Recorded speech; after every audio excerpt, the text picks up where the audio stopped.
Just to let you know that we are recording this session and the video will be made available on YouTube, okay? So today we have Phila Sithole, who has agreed to come and speak to us about a case study that he has done in terms of how the 4IR is being used in the Israel Negev desert, as well as in production, the Netherlands. So thank you very much, Phila, for joining us. I don't see your video, Phila, but I see you're online. Okay, I'm going to introduce Phila. He sent me his very organized CV and impressive CV. So Phila has 15 years of work experience in the engineering industry, and his focus has been in development, sales, technology, solutions, and management. And he has also extensively developing business, offering technical solutions to meet customer and strategic projects, field complications, whilst ensuring compliance to customer needs and business. Phila has own proposals, diverse industries such as transport. My internet. I don't know. I typed live, but I'm back online now. I'll continue reading, and I see someone is joining as well. All right, back to the introduction of Phila. And has performed proposals for diverse industries such as transport, mining, manufacturing, energy, and purpose recommendation to best optimize infrastructure, and has successfully developed strategies to achieve sales competitiveness in this region for multinational companies. His hobbies are agriculture, currently free-range chicken. I remember actually I've also ordered some of his eggs, which are quite nice and fresh and organic, okay? And so Phila is joining today. Welcome, Phila. He's currently a senior researcher expert at the DCDT. Maybe he will tell us more about that. Thanks, thanks, Trifina, and thanks to everyone for joining. Yeah, I'm currently with Department of Digital Communications and Department of Communication Digital Technologies. It's no longer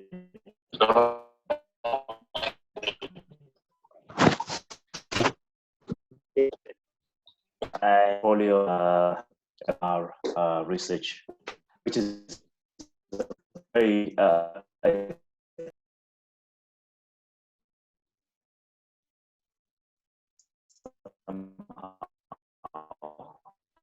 yeah, it looks like that. I was just in the moment, it was very bad. Yeah, so I have interest in agriculture, and I've learning online and during this lockdown, and looking at other possibilities of can I my interest in this.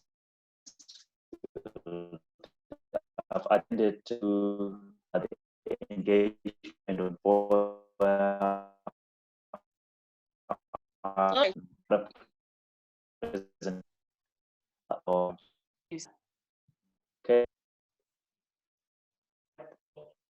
Phila coming up. How's everyone here? Maybe use the chat to communicate. I can see Beth is.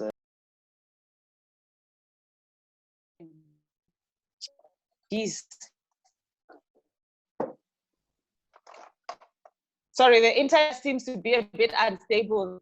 I don't know why. Okay, the others they can hear. Okay. Tandy says. Yeah, it's just my network. It's fine. You can continue, Phila, and when you're ready, you can also share your screen with your presentation.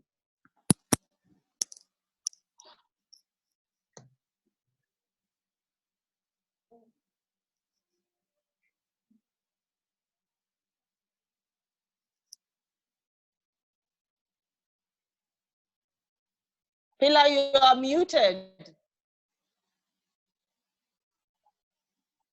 Yes, I'm just sharing my screen, Rafina. Oh, okay. Thank you.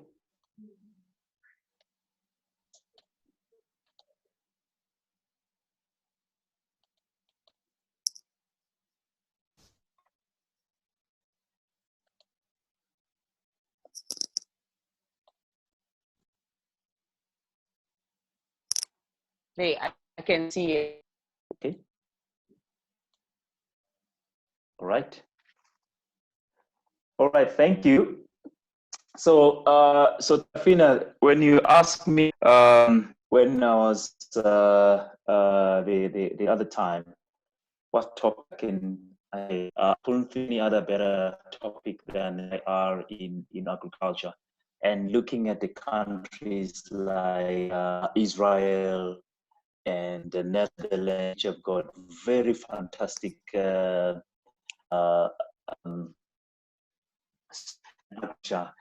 given their conditions, which very and looking at Israel, 60% is actually and they have managed to use the disadvantage that they have to an advantage.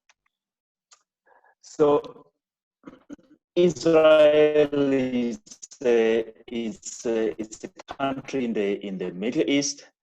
Many of guys you will be aware of it, but it's a very small country. It's about 20.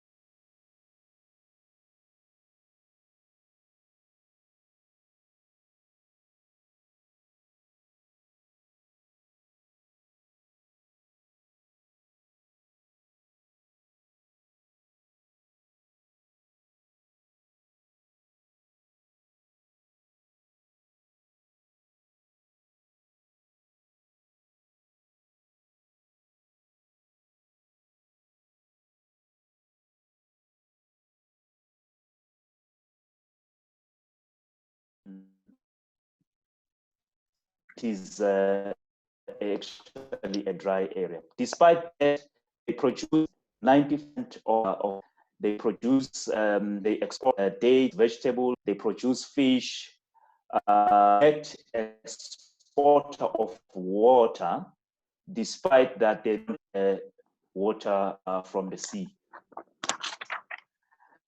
And you're looking at Netherlands as well, it's about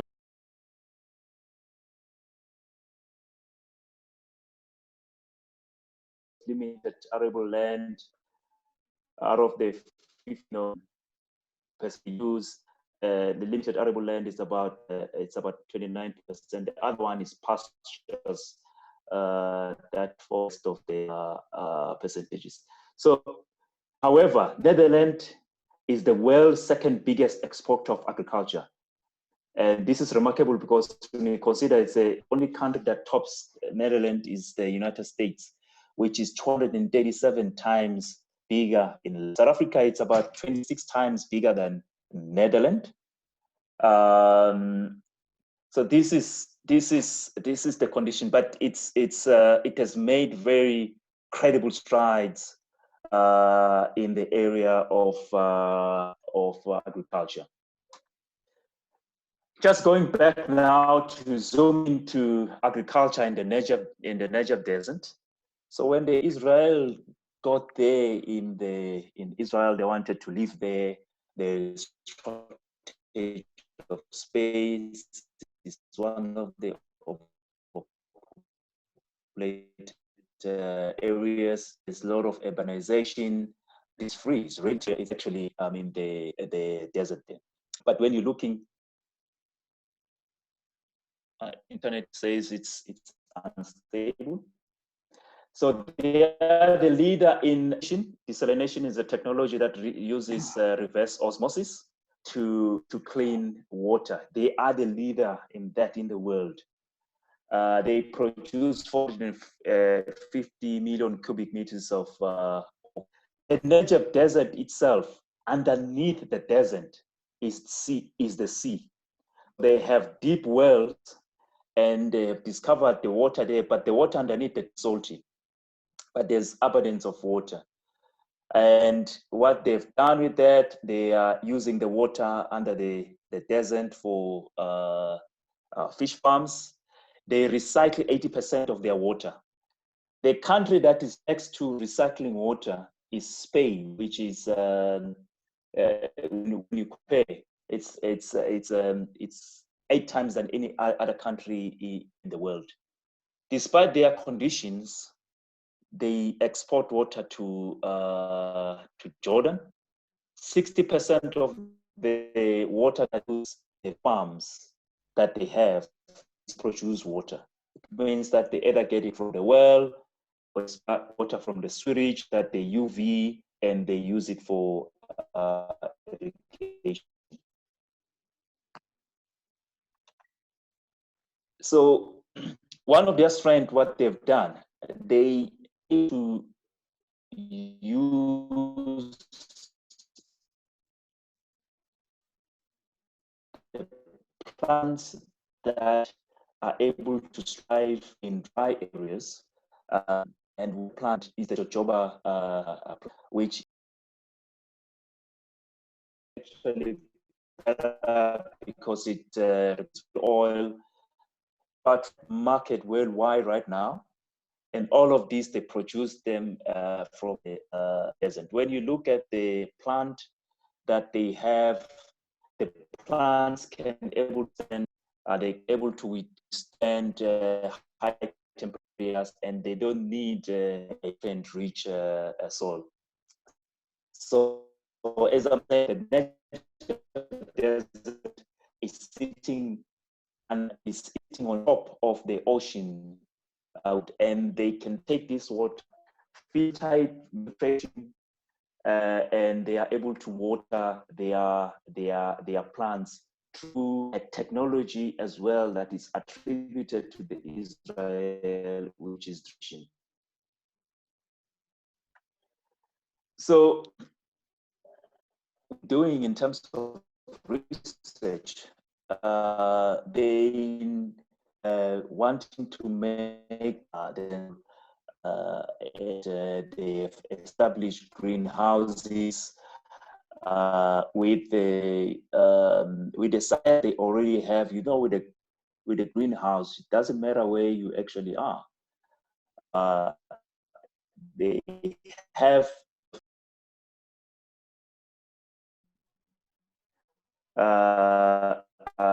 these agricultural produce to the world, and they are earning foreign currency. So as I'm saying, one of the vegetable open fields, the orchards, they're growing in the open field, and then the hot houses, they call them, where they now produce the vegetables, and they have high quality. So this is what they have been able to achieve. When you're looking at Netherlands, then they are at another level. You look at what we discover now is that you don't necessarily need to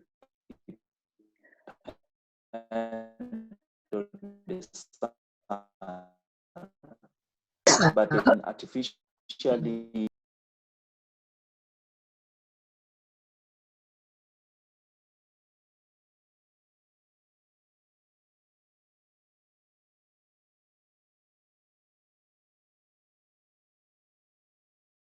label humidity is sensors, and one of the key things is how their agriculture in glass houses able to insects, they are eliminated, pesticides, necessarily then have they are using in those. Now, in terms of Netherlands precision, it's like they are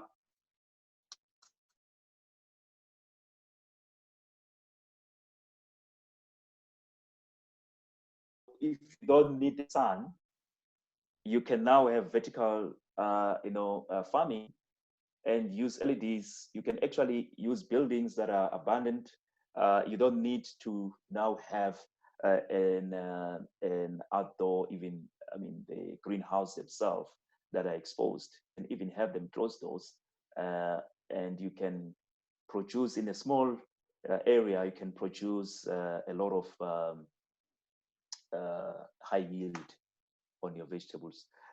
Looking at these conditions that these countries face, the question is, what is it that we can learn from these small countries, very challenging? And when you look at Africa, it's blessed with land, abundant atmosphere, weather, which is fertile land. What are the lessons that we can learn to be sustainable in the agriculture?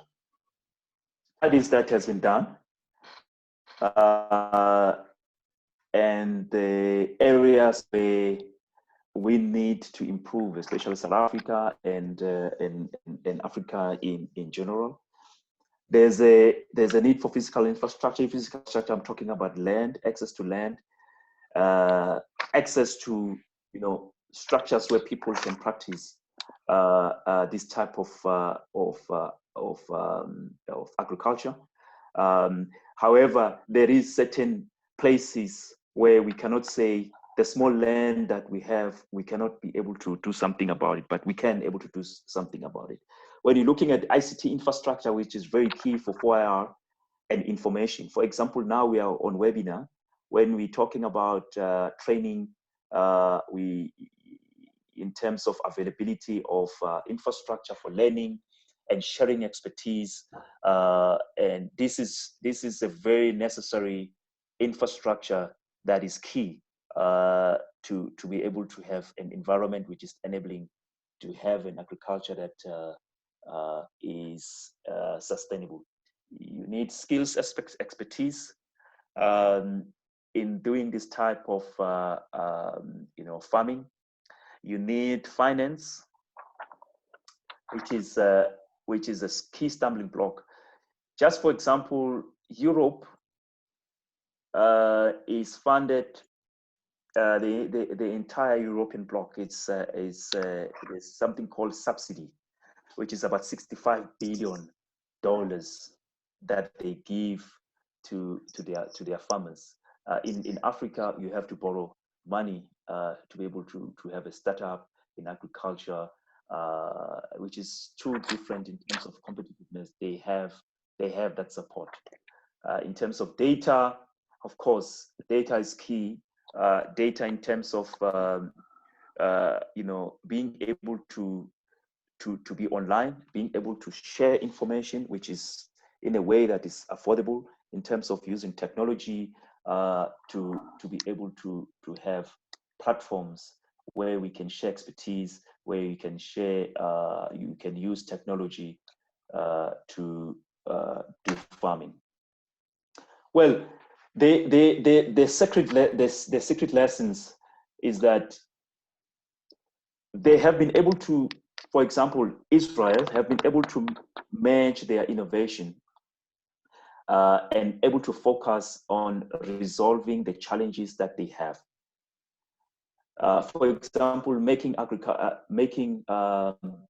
that you can go to the desert and fish, for example, and do fishing in the desert. There's abundance of water underground. You just need a well, and they have tilapia fishes there and other type of fishes that they export to the world from the desert, despite the conditions that you can think about, in the desert, and able to earn a living. Irrigation systems, they are one of the best in the world. they have invented that, the drip irrigation.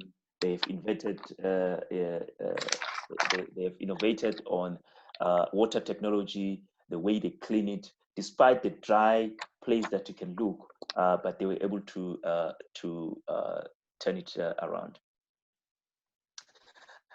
In terms of Netherlands, they've really been able to, in terms of capitalize on the architecture of, how they can reimagine agriculture and their landscape that they find themselves in, and they have been able to be successful on that.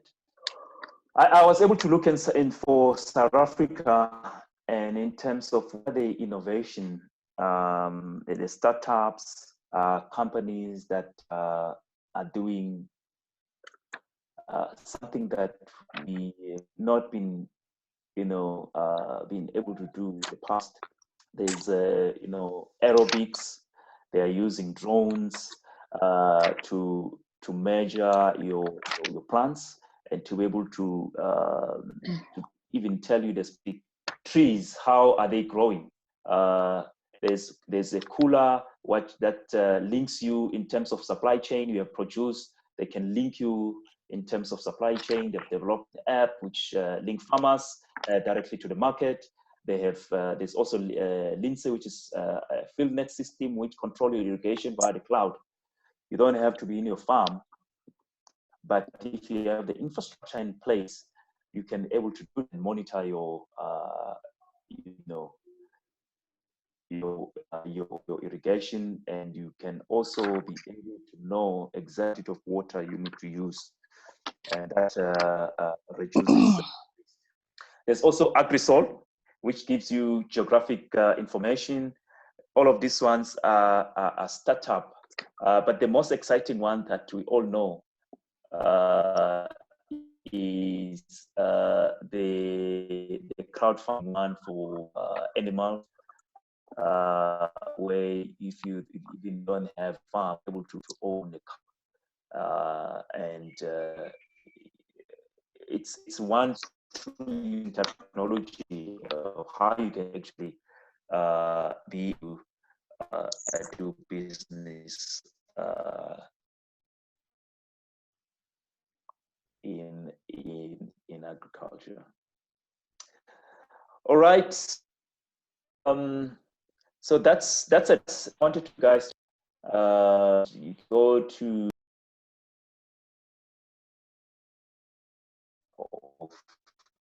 how can we use the limited resources that we have, and our data online, we share information, and we can have expertise that will enable quantum leap and quickly develop to be competitive like these countries.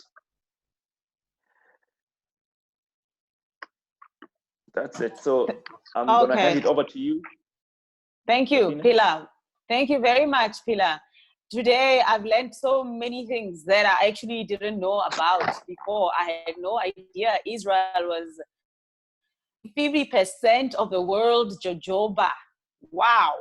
And I love jojoba. It's actually one of my favorite oils. I use it for my hair, my skin. It's just amazing. It's got amazing characteristics. And I'm going to open the floor for any questions that people might have, because sometimes we don't know these things. And that's why we're having these kind of webinars where we can come together and share our wealth of knowledge and see where we can tap into these opportunities that you've just presented. I've just seen so many opportunities as you were talking, because I'm just thinking people who are for IR, the Industrial Revolution, technology space, they can tap into this, app development market for connecting the farmers to the market. There's so many opportunities out there. And so I'm going to open the floor up for any feedback, comments, or any questions that people might have. You can raise your hand. You can Is there anybody who's raising their hand? Or if you don't know where the raise your hand is, okay, let's see the chats. So Fulu is saying, wow, very informative and inspiring. I see you don't necessarily need a large piece of land to start farming. You can start by doing this in your own yard. Exactly. And thank you so much, Phila, for opening your mind. Definitely. Thanks for sharing. You know, when people do research like this, they keep it to themselves. They don't tell it other people. So thanks for sharing your wealth of knowledge. I know you were farming also in eggs. How is COVID-19 impacting your business? Are you still continuing with your farming? And in future, do you have somewhere you can be able to order your fresh eggs directly? Yeah, thanks, Trifina. With the COVID-19, if you've noticed the price of eggs in the shops. So where I'm staying, all my neighborhood, they are buying eggs from me because, you know, it's just a walking distance. Staying in the estate, I can able to go and deliver to them.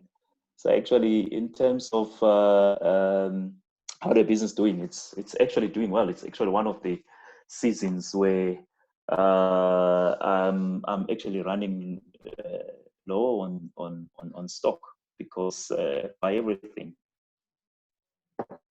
Wow. So it's everything that I produce, they buy. And I remember actually seeing your chicken farm one day. There was a braai you were having there. I mean, we sometimes think of farming and we're thinking of we must start big and have this huge piece of land. I mean, you've just started, you know, your chicken farm there where you are staying, and you know, it's just growing gradually from there. So what's the kind of advice that you would be giving other people who are listening here today who are thinking of getting into the farming business, whatever it is they want to farm, you know, in terms of how do you start? Some tips there. Yeah, that's quite interesting. You know, when I started this, I actually even started with quails. So quails are one of the birds which are very small. They eat less, but their eggs are more prized than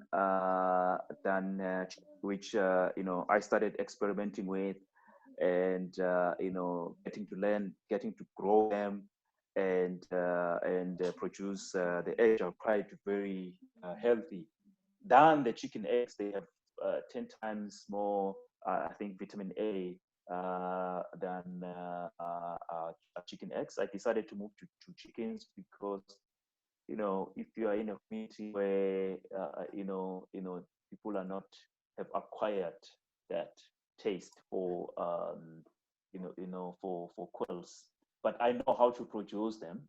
That was the lesson for me in terms of going to chickens. I was interested of how can I have organic eggs. If you look at organic eggs at Woolworths, they are even more pricier than the eggs that are more produced in terms of mass production. I've been to farms, chicken farms, where you see the way they keep the chickens. They're actually miserable.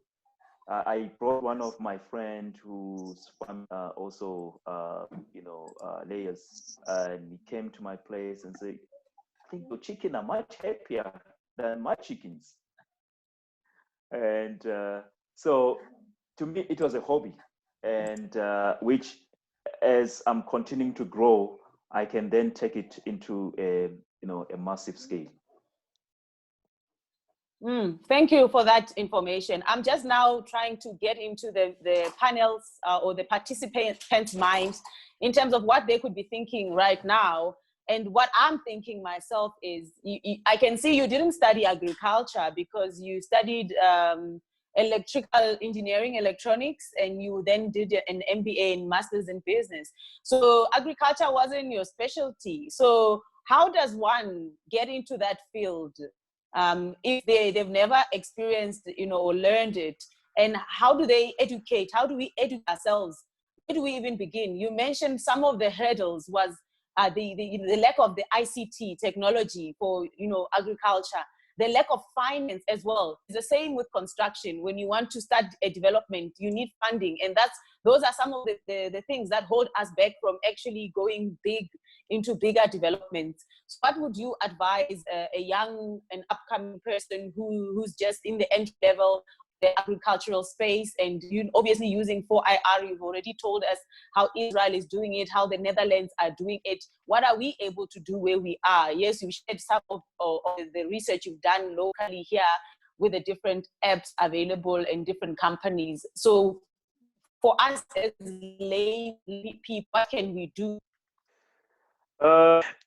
We are living in interesting times because information is there and it is accessible to all of us. I was able to learn this online. One of my success was able to raise 1-day chickens to grow and start laying eggs, and all of that you're able to read online. You're able to connect. We have social media where you talk to people, you get advice. So we whatever that you feel you have a passion on, I think that's where the cracks are. You have a feel for something and then able to pursue it. Information is there, and you must also be willing to start small and able to grow it from there.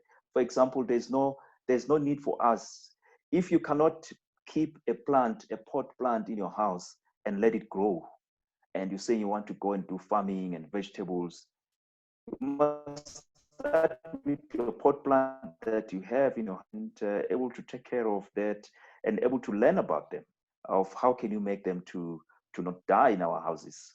I think this is the the lessons that you can start, because from there you can start developing, acquiring more knowledge, and you can use that knowledge to build on it.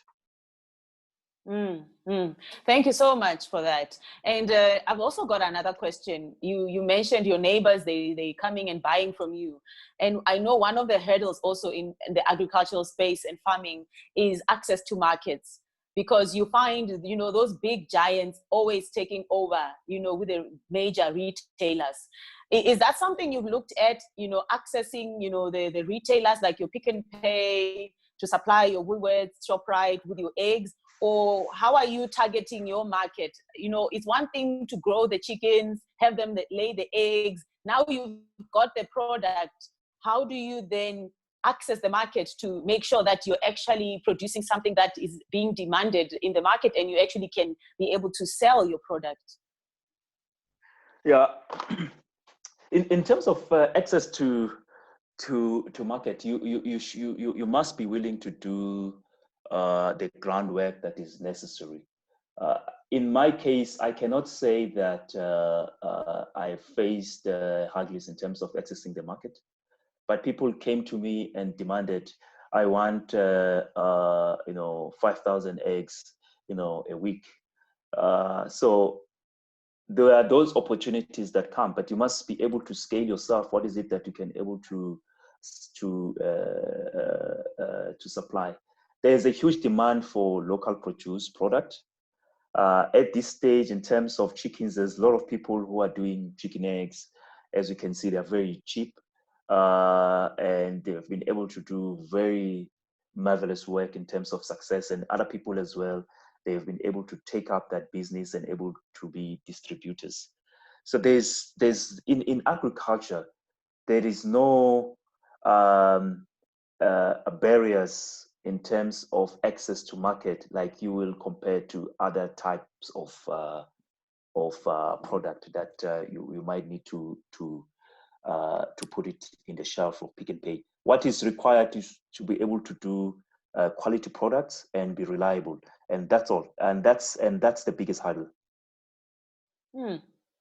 I actually didn't know that. I'm learning here.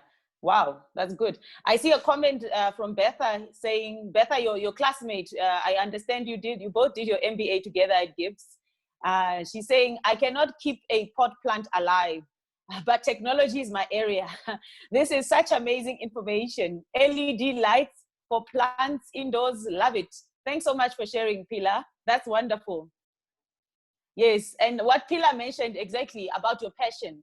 You have to find out really know what is it that you are passionate about. You chase that passion. I know someone once said, you know, if you do what you are passionate about, if you do what you love, then you will never work a day in your life. It will never feel like work because it's you doing, you know, what you enjoy doing. So thank you for that. Is there any question? I see there's another comment from Riboni. Let me just read that for everyone. Riboni says, this is so informative. Thank you. Is South African government ready or willing to invest in technological tools to trade for emerging farmers? That's the question. Yeah, I've been fortunate now to be inside government and to be one of the research experts in 4IR. This is the opportunity for South Africa in using technology, empowering technology to do agriculture, which is one of the 4 key focus areas. After the coronavirus and the situation of the downgrade of South Africa of where we are, the South African government is looking at how can we use the 4th industrial technology to be able to come out of the situation of where we are, to be competitive, to be productive, and to form to support small businesses. So if you're an entrepreneur, you are in the area of technology, there's a lot of exciting opportunities that are becoming available just from now going forward. Wow, thank you for that. I mean, I see also Betha is agreeing with what you just said, saying to Ribone on that. There are actually a lot of VC funds looking for agri startups. Check out 4VC website. I always come across these agri-tech investors. I'm sure definitely, even with the downgrading of our economy and also obviously the export and import of agricultural products, definitely as South Africans, we have to be at a place where we are able to produce more locally because of this ban of the exports and imports of traveling, and we need to be able to produce enough food for ourselves as a country. I know as South Africa we do import a lot of these agricultural produce. Is that something that we need to start looking into now into the future? Yeah, that's correct. South Africa has fallen short. For example, if you look at bananas, for example, we used to produce a lot of bananas. Now bananas are produced in Ecuador, in South America, Colombia. They are producing avocados. They are big business right now. And this is when you're coming from Limpopo and those areas. I mean, I grew up at home. Avocados was like, okay, we used to have a lot of trees for avocados, but now they are a big opportunity in terms of they are in demand in the world. So agriculture right now, where we are, we have to stop importing. For example, we're importing, I don't know if you have seen tomatoes from Italy in the shops. Yes. The canned one. Yes. We should not be in a situation where we're importing canned tomatoes. They are exporting their tomatoes to South Africa because they have so much, they produce so much. So what they do, they can them and they are able to ship them cheaper where the people cannot have fresh tomatoes. So they are dumping in our territories because we are not able to produce tomatoes, So this in agriculture right now, if you skill yourself correctly, there's no way in which your product will not sell. You will actually have a problem with able to meet the demand, because fruit and veg, food lovers market, they buy from local produce, but they want a reliable source of of this. Of course, one of our problems that we have is, funding. That becomes, an issue even if you have, great ideas. We don't know where to start. But now we have platforms like now where we share and we can have good leads in terms of how can we start to hit the ground running in terms of having our own agribusiness. Yeah, thank you. I found myself going to the garden during the lockdown. This lockdown reminded us what is really essential food. What is really an essential service, which is food. At the end, if you don't eat, you will starve. I'm looking at the tomatoes I planted a few months back, asking myself, what if food in the house? So this is a reminder for all of us how important, going back to the basics.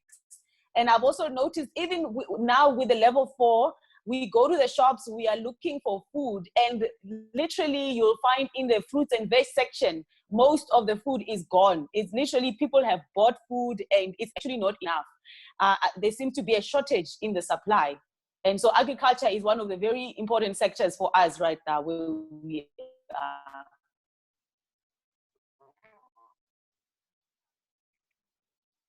See, there's another chat. Very insightful in light of where we are. This is relevant subject and linked to the fourth is amazing. The readiness of our country to invest in tech tools for this remains a big question. Yes, definitely from Pode. Perhaps, in layman terms, for this fourth industrial revolution, maybe some people are not clear or understanding, of what is 4IR and how does it basic elaboration on that. Yeah, so the fourth industrial revolution is it's using artificial intelligence. Artificial intelligence involve terms of machine learning, robotics, data, to be able to, supercomputers to be able to process information and make use of it and have decisions that we are not able to do, and we're also not able to make those fast decisions. So you will have the systems in place. In agriculture, for example, you have systems that is having, you measure your humidity. You not even being there, you measure your humidity of your plant, how your plants are doing, and you are able to upload this information in the cloud, and you are able now to analyze all of that data of which areas of your field. You are now having something called precision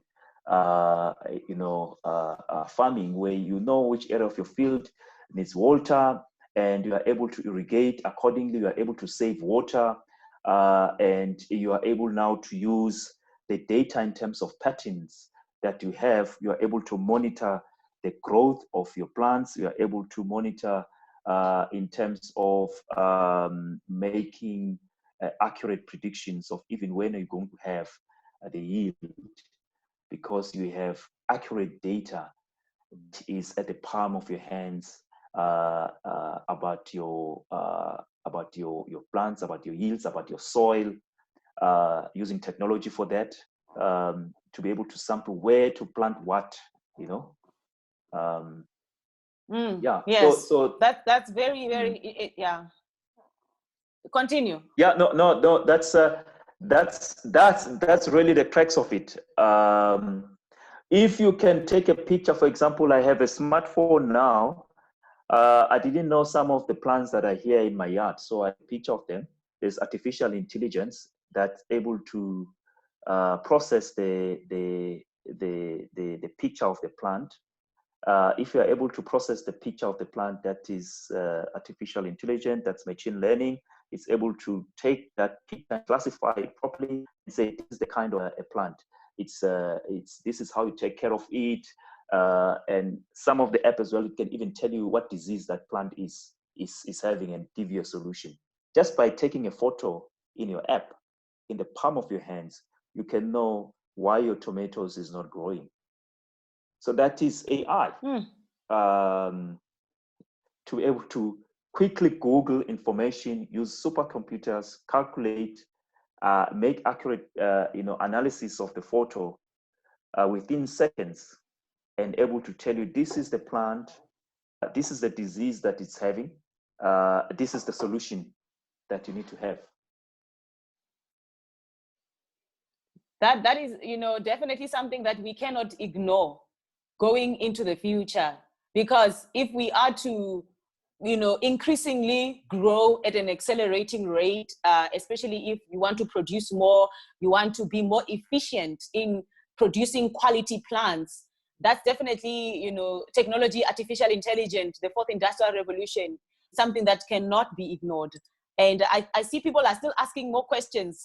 They want the app. They want to understand more about this 4IR. What app is that? So Boy is saying, yes, the big question is which app is that? I think she needs to understand more about this fourth industrial revolution. Fulu Fellow is asking the same question. What's that app? Udurile Molifi, my colleague here, is saying, thank you, Mr. Sithole, very informative session, which has opened my eyes to more opportunities that are being created by 4IR. Thank you, Udurile. My other colleague, also Tobile, has joined us. Thank you for joining us. And I think at this point, we're going, I'd like to ask Phila if he doesn't mind sharing his email address there on the chat, in case people would like to be in touch with you, just to, get more information, tap into your brain and your research that you've done, and, get some advice if they're looking for advice, perhaps, so we can be able to, end this, because it's been so insightful and so informative and so exciting. And I'm even contemplating to become a farmer now. So thank you very much, Phila. Do you have any final, remarks you would like to make before we end? But I really am hopeful that you are able to share with us such research that you've done, that not out there yet. I haven't heard people speak about in culture and the opportunity to present the mentioning for IR. Thank you so much. Really appreciate you. Thank you, who shout of great things. Just say thank you, or you can see unmute all. Where is unmute all? Unmute all. So you can say thank you, and then you can have his closing.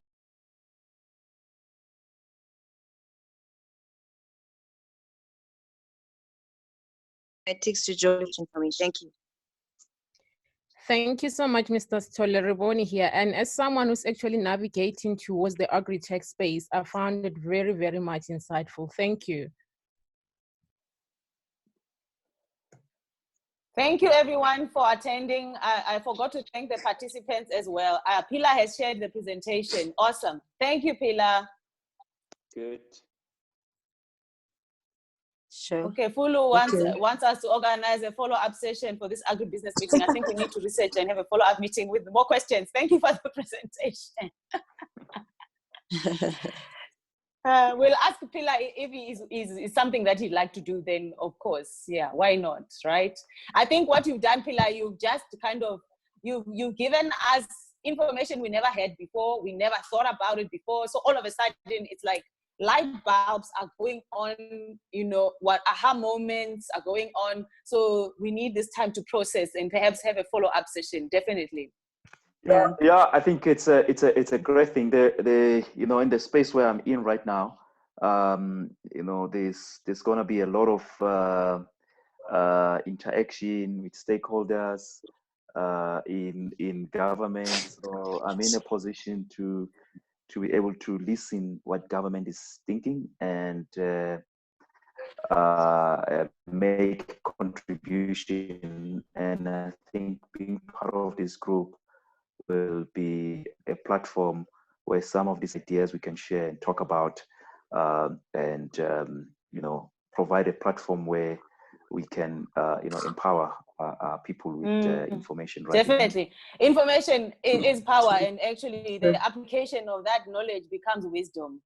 So thank you, Phila. Any final remarks before I say goodbye to everyone? And thanks to all the participants for joining and being participative. This is the most participative audience I've had on a call, on a meeting. So thank you for being here and being present and participating. Much appreciated.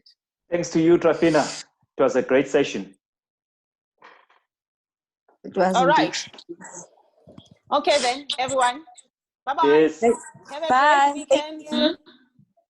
Cheers.